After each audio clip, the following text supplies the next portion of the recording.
तो गाइस आज हम बात करेंगे लुकिज्म के चैप्टर नंबर 509 के बारे में। लेकिन आज की वीडियो शुरू करने से पहले मैं आप सबको काफी ज्यादा जरूरी बात बताना चाहता हूँ। मेरा जो दूसरा चैनल है UI स्काई, उसके ऊपर 3 स्ट्राइक्स पड़ चुकी हैं, जिसकी वजह से मुझे मेल भी आ चुका है कि 7 दिन के अंदर अंदर UI स्काई बंद हो जाएगा, यानी कि वो डिलीट हो जाएगा। इसलिए जितने भी लोगों ने मेरा ये वाला चैनल सब्सक्राइब नहीं करा है, इसको सब्सक्राइब कर लो, क्योंकि मैं जानता हूँ आप में से ज्यादातर लोगों को लुकिज्म की डबिंग और एक्सप्लेनेशन सिर्फ मेरी ही अच्छी लगती है। और भले ही मेरा ये वाला channel sky of light 2.0 monetize नहीं है, क्योंकि इस चैनल पे बहुत पहले कुछ दिक्कत आ गई थी जो अब भी इस पे चल रही है। इसलिए यहाँ पे मैं जो भी वीडियो अपलोड करता हूँ उससे मुझे कुछ भी फायदा नहीं होता, जैसे कि कुछ भी अर्निंग वगैरह नहीं होती। बट इट्स ओके, मैं जानता हूँ आप लोग मेरी वीडियो का इंतजार करते हो। और भले ही मैं आप में से हर एक सिंगल बंदे को नहीं जानता, लेकिन उसके बावजूद भी ना जाने क्यों बिना फायदे के भी मुझे आपके लिए वीडियो बनाने का मन करता है, और इसीलिए ये वीडियो आज मैं यहाँ पे अपलोड कर रहा हूँ। तो खैर गाइस, पिछले चैप्टर में हमने देखा था गन का एक हाथ टूट चुका होता है, जो कि मैंडियोक और यूशोंग ने मिलके तोड़ा होता है। और इससे पहले कि गन अपने टूटे हुए हाथ के साथ इस जगह से निकल पाता, इतने में ही उसके सामने आ जाते हैं जेक किम, एली जैंग और जोहान शियोंग। जोहान शियोंग जो कि अभी एक पेड़ के ऊपर बैठा हुआ होता है, गन को देख के कहता है, गन आज तू मेरे हाथों से मरेगा। गन कहता है, उस बंदे को देखने से पहले मैं मर नहीं सकता, लेकिन मुझे एक बात समझ नहीं आ रही है, तुम लोग मेरे ऊपर इतना ज्यादा गुस्सा क्यों हो? तुम लोग तो पहले से ही काफी ज्यादा निराशाजनक हो। क्या तुम सब इसलिए इतने ज्यादा निराश हो क्योंकि तुम बिल्कुल भी काबिल नहीं हो? लेकिन इतने में ही ये तीनों बंदे गन की तरफ उछलते हुए आते हैं उसके ऊपर हमला करने के लिए, और कहते हैं, अपनी बकवास बंद कर। और तीनों के तीनों साथ में गन के मुंह पे लाते बजा देते हैं। लेकिन एली एक लात मारने के बावजूद भी चुप नहीं होता। एली अपने डंडे से गन की आंख फोड़ने की कोशिश कर रहा होता है, लेकिन गन अपने एक हाथ से उसको ऐसा करने से रोक लेता है। और एली कहता है, तुझे क्या लगता है हम सब निराश इसलिए हैं क्योंकि हम काबिल नहीं हैं? ये सब कुछ तेरी वजह से हुआ है, अगर तू ना होता तो हम सब ऐसे ना होते। और एली के हाथ में जो दूसरा डंडा होता है उससे वो गन के हाथ के ऊपर अटैक कर देता है। इस हमले से गन को डैमेज तो पहुंचा होता है, लेकिन वो बिल्कुल भी कुछ शो नहीं करता, और अचानक से ही अपने एक हाथ से एली के मुंह पे मुक्के ही मुक्के बजा देता है और कहता है, अगर मैं ना होता तो तुझे क्या लगता है सब कुछ अलग होता? और इसी के साथ गन एली के एक लात मार के उसको दूर फेंक देता है। लेकिन इतने में ही जेक की उछल के आता है और एक खतरनाक सी लात मारता है गन के ऊपर, लेकिन गन उस लात को अपने शोल्डर से ब्लॉक कर देता है। और जेक एक और खतरनाक सा मुक्का मारता है गन के ऊपर, लेकिन गन वहां से हट जाता है और ये मुक्का सीधा जाके लगता है एक पेड़ में। और इसी के साथ गन जेक के पेट में भी एक मुक्का मार के उसको पीछे कर देता है और कहता है, तुम लोगों से मैं कुछ पूछना चाहता हूँ, क्या तुम लोगों को सच में ऐसा लगता है अगर मैं मर जाऊंगा तो तुम लोग खुश रहोगे? तुम लोगों को ये बात किसी भी इंसान से बेहतर पता है कि ये सच नहीं है। इतने में ही जोहान उछलता हुआ आता है और गन के चेहरे पे एक लात मारता है, लेकिन गन अपनी बॉडी को पीछे की तरफ बैंड करके इस लात से बच जाता है। इसके बाद जोहान गन के ऊपर काफी सारी स्पिन किक्स मारता है, लेकिन गन उन सारी ही किक्स को डॉज कर लेता है। अभी गन का ध्यान जोहान से फाइट करने की तरफ होता है। इतने में ही एलाय पीछे से भागता हुआ आता है और गन की कमर पकड़ के उसको आगे की तरफ धक्का दे देता है, जिस वजह से गन और एलाय दोनों के दोनों रगड़ते हुए जमीन में आगे की तरफ जा रहे होते हैं। लेकिन गन अपनी बॉडी का बैलेंस बना के एली के ऊपर आ जाता है और उसके एक मुक्का मारते हुए कहता है, एली जैंग सच का सामना कर, वो लड़की हैदर, उसकी मौत मेरी वजह से नहीं हुई है। और इसी के साथ एली चला जाता है एक सपनों की दुनिया में, जहाँ पे एली देख रहा होता है हैदर को, जिसके हाथ में अभी हैदर और उसकी बच्ची होती है। हैदर एली को देख के बोल रही होती है, हे एली जैंग, आखिर तुम वहाँ पे क्या कर रहे हो? क्या तुम वहाँ पे ऐसे ही भूत की तरह खड़े रहोगे? हे एली, होश में आओ, आखिर तुम क्या कर रहे हो? एली को कुछ समझ नहीं आ रहा होता है कि आखिर यहाँ पे क्या चल रहा है, क्योंकि उसको तो ये पता होता है कि हैदर मर चुकी है। इसलिए एली बहुत ही हैरान होकर बोल रहा होता है, क्या हैदर, आखिर तुम यहाँ पे कैसे? हैदर कहती है, हे एली जैंग, क्या तुम बीमार हो क्या? आखिर तुम्हें हो क्या गया है? क्या तुम भूल गए जिस फ्रूट शॉप के सामने तुम खड़े हो वो तुम्हारी ही है? एली कहता है, क्या ये शॉप मेरी है? हैदर कहती है, हाँ, कस्टमर आते ही होंगे, आखिर तुम यहाँ पे क्या कर रहे हो? तुम ना जाने कौन सी ख्यालों की दुनिया में खोए हुए हो। इतने में ही यहाँ पे ओली वैंग भी अपनी स्कूटी में आता है और कहता है, एली, मैंने सारा सामान डिलीवर कर दिया, मेरी तारीफ करो। एली ये देख के हैरान हो जाता है कि ओली वैंग भी जिंदा है। इतने में वैरन और शैली पार्क भी यहाँ पे पहुंच जाते हैं। एली इनको कहता है,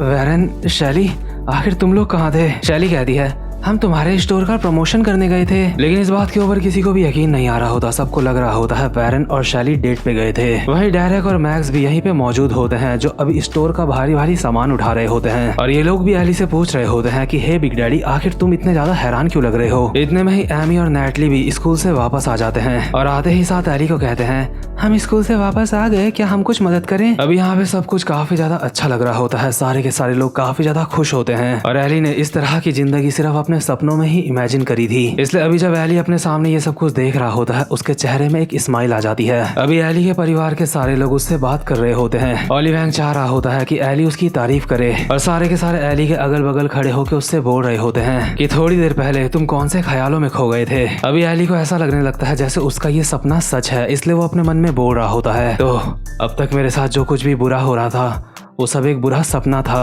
अभी सिर्फ एली का परिवार ही नहीं बल्कि अगल बगल के पड़ोसी भी काफी ज्यादा खुश लग रहे होते हैं। सब कुछ काफी ज्यादा अच्छा चल रहा होता है, सबके चेहरों में स्माइल होती है। लेकिन अचानक से ही एली की आंखें खुलती हैं और वो अपने सामने देखता है अपनी छोटी सी बच्ची को जो सो रखी होती है। यानी कि एली अभी सपने के अंदर सपना देख रहा होता है। लेकिन एली को समझ आ जाता है ये सब कुछ एक सपना है और प्रेजेंट मोमेंट में एली अपने डंडे को गन के पेट में मारता है और कहता है, अगर तू ना होता तो हम सब खुश होते, और अपने हाथ का सपोर्ट लेके पीछे से उस डंडे पे लात मार देता है, जिस वजह से वो डंडा गन के और ज्यादा खतरनाक पड़ा होता है और गन उड़ता हुआ पीछे की तरफ जाता है, लेकिन वो अपने पैरों पे लैंड कर जाता है। अभी हम देखते हैं गन के चेहरे से खून टपक रहा होता है और गन की इतनी ज्यादा बुरी हालत मैंने पूरे के पूरे लुकीसम में कभी भी नहीं देखी है। वही जो एली होता है गन को मारने के लिए पूरी तरह से डेस्परेट होता है। एली भागता हुआ गन की तरफ आता है उसके ऊपर हमला करने के लिए और गन साफ साफ एली के रूप में टॉम ली को देख पा रहा होता है। इसका मतलब यह है कि एली ने खुद को इतना ज्यादा इम्प्रूव कर लिया है कि टॉम ली गन को दिखाई दे रहा है उसकी जगह पे। गन के पास आते ही एली उसके ऊपर काफी सारे अटैक कर देता है एक ही झटके में, लेकिन गन इन अटैक्स को डॉच कर लेता है और एली अपने मन में बोल रहा होता है, अगर मैं पुराना वाला एली होता तो मैं ये ना कर सकता,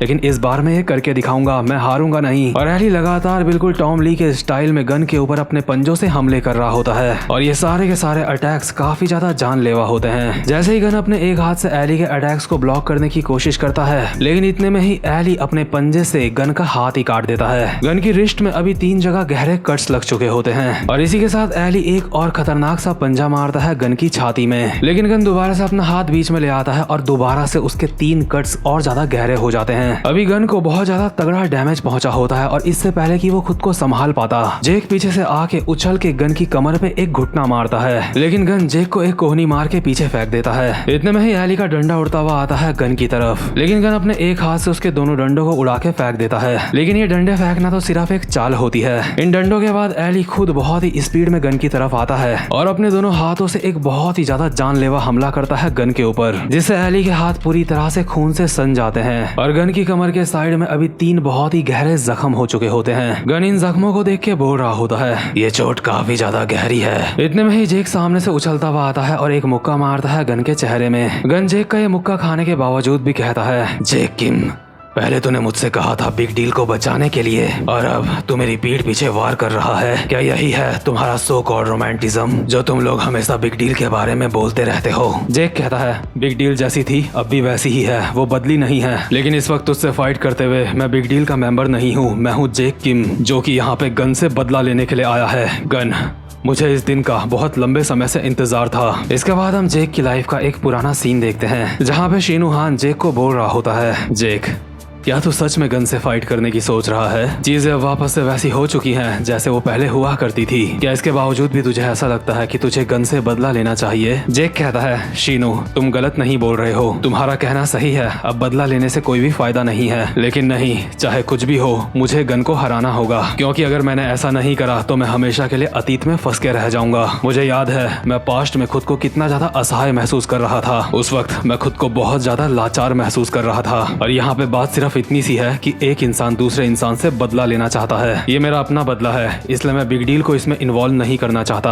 अपना बदला पूरा करने के लिए मैं बिग डील का इस्तेमाल नहीं कर सकता। लेकिन इतने में ही जेक के कुछ खास बंदे जैसे कि जेरी लोग कहते हैं, नहीं जेक, हम तुम्हारे साथ आएंगे। अगर तुम बिग डील के लीडर की तरह गन से फाइट करने के लिए नहीं जा रहे हो, तुम जेक किम बन के जा रहे हो, तो हम भी एज अ बिग डील के मेंबर तुम्हारे साथ नहीं आएंगे, हम जेक किम के दोस्त बन के आएंगे। मैं जेरी कॉन तुम्हारी तलवार हूँ और अपनी तलवार को तुम्हें जंग में ले जाना ही चाहिए। बाकी के दोनों लौंडे भी जेक को इसी तरह की बातें कहते हैं, जिस वजह से जेक के चेहरे में एक स्माइल आ जाती है और प्रेजेंट मोमेंट में जेक एक खतरनाक सा मुक्का मारता है गन के पेट में। इसके बाद बिल्कुल ही पागलों की तरह गुस्से में एक मुक्का मारता है गन के मुंह पे और कहता है, गन, इस दिन का मुझे काफी लंबे समय से इंतजार था। और इसी के साथ जेक एक और लात मारता है गन की गर्दन में, जिससे गन को डैमेज तो काफी ज्यादा पहुंचा होता है, लेकिन गन पीछे होते हुए कहता है, जेक किम, मुझे अच्छी तरह से याद है मैंने तुझे कहा था इस सब का कोई भी मतलब नहीं है। तू चाहे कितनी भी बार कोशिश कर ले लेकिन तू मुझे नहीं हरा सकता। और इसी के साथ गन एक खतरनाक सा मुक्का मारता है जेक के पेट में। लेकिन हैरानी वाली बात यह होती है कि इतना खतरनाक मुक्का खाने के बावजूद भी भले ही जेक की हालत खराब हो चुकी होती है लेकिन उसके बावजूद भी वो कहता है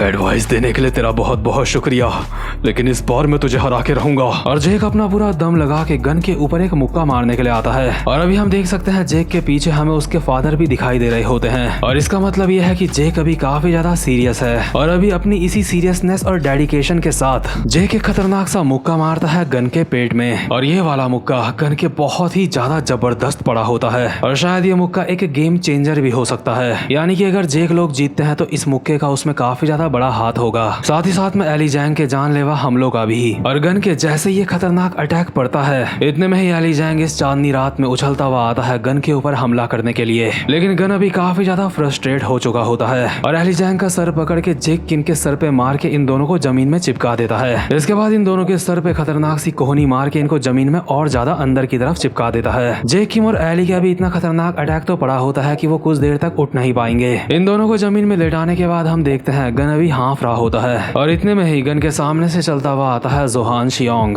गन कहता है मैं तेरा इंतजार कर रहा था जोहान शियोंग, लेकिन मुझे तुझसे ज्यादा उम्मीदें नहीं है क्योंकि तेरी आंखें खराब हैं। अभी जोहान गन को ठीक से देख भी नहीं पा रहा होता, लेकिन इसके बाद जोहान अपने हाथ में लेता है उस मेडिसिन को जो कि जोहान को जिनयुंग पार्क ने दी थी। जोहान इस पूरी की पूरी बोतल को ही अपने हाथ से फोड़ देता है और इसकी दवाई अपनी आंखों में लगा लेता है, जिस वजह से जोहान अभी गन को बिल्कुल क्लियरली देख पा रहा होता है। और जोहान एक डेविल वाली स्माइल के साथ कहता है चिंता मत कर, मैं सब कुछ देख सकता हूँ। और यार ये वाला चैप्टर देख के ऐसा लग रहा है जैसे गन सच में मर सकता है, क्योंकि गन की हालत अभी काफी ज्यादा बुरी हो चुकी है, लेकिन उसके बावजूद भी गन के चेहरे में एक स्माइल है। और अब आगे क्या होगा ये देखना काफी ज्यादा दिलचस्प होगा। तो खैर गाइस, उम्मीद करता हूँ कि आपको आज की वीडियो अच्छी लगी हो। और मेरा UI स्काई चैनल कुछ दिन बाद डिलीट हो जाएगा, इसलिए UI स्काई को दुआओं में याद रखना। तो ब्रदर्स एंड डियर सिस्टर्स, अब मैं मिलता हूँ आपसे अपनी नेक्स्ट वीडियो में, तब तक के लिए गुड बाय।